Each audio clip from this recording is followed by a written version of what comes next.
میں ڈرائیور کا کام کرتا ہوں شارجہ کیلیگرافی سینٹر میں، اور ابھی میں خطاط بن گیا ہوں محنت کر کے۔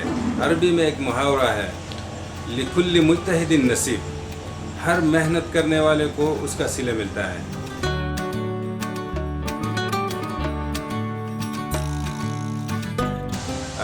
میرا نام عبدالحق بنیرے ہے، میں ضلع بنیر بائیکلی سے تعلق رکھتا ہوں۔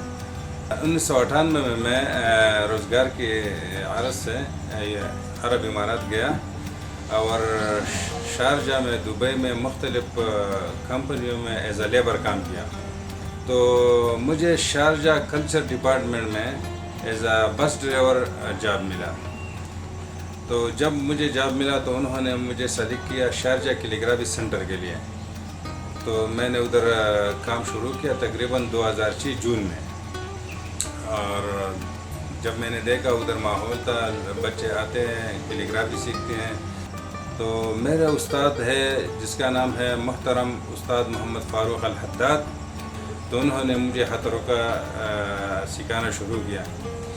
7 سال بعد میں اس کے قابل ہو گیا کہ شارجہ انٹرنیشنل کیلیگرافی ایگزیبیشن میں، جس کو عربی میں ملتقط الشارقہ للخط العربی کہتے ہیں، جس میں دنیا بھر کے خطاط و آرٹسٹ، پینٹرز وغیرہ مطلب حصہ لیتے ہیں، ٹھیک ہے۔ تو اس میں میرا کام ماشاءاللہ پسند کیا کہ یعنی جوری میں پاس ہو گیا۔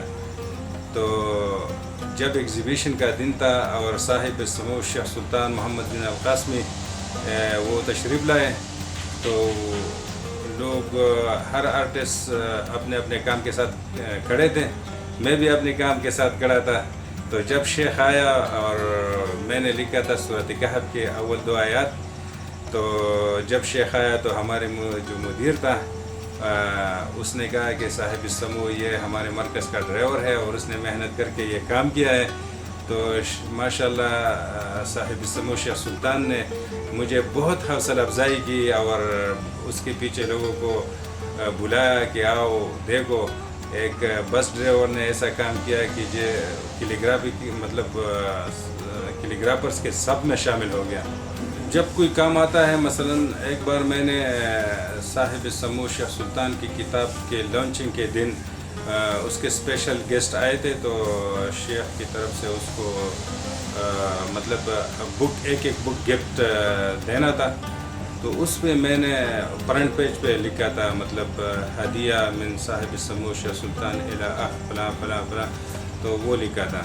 تو جب کوئی آتا ہے تو میں اپنے استاد اور اپنے ڈپارٹمنٹ کی اجازت سے مطلب وہ کام کرتا ہوں۔ میرا ارادہ ہے، میرا کوشش ہے کہ میں عرصی کا استنبول میں پرائز جیتوں انشاءاللہ۔ یہاں پہ جب چھٹی پر آتا ہوں تو میں پریکٹس ہی کرتا ہوں۔ بچوں کو بھی پتہ ہے کہ ابا جی کو خط معلوم ہے، تو ادھر ادھر سے نام لے کے آتے ہیں کہ یہ نام لکھو، وہ نام لکھو، میرے لیے خط میں یہ پرندہ بناؤ، یہ بناؤ، تو وہ کرتا رہتا ہوں، بچوں کے ساتھ مشغول ہوں۔ میری خواہش ہے کہ حکومت وقت، پاکستان کی حکومت اس فن کو اگر اسکولوں میں جاری کرے، رائج کرے، تو یہ ہمارے بچوں کے لیے، ہمارے نوجوانوں کے لیے بہت اچھا ہوگا۔ بہت اچھے لوگ نکل آئیں گے، بہت اچھے آرٹسٹ، اور یہ ہمارے اسلامی ثقافت کا حصہ ہے، تو اس کو ابھرنا چاہیے، مطلب آگے لانا چاہیے۔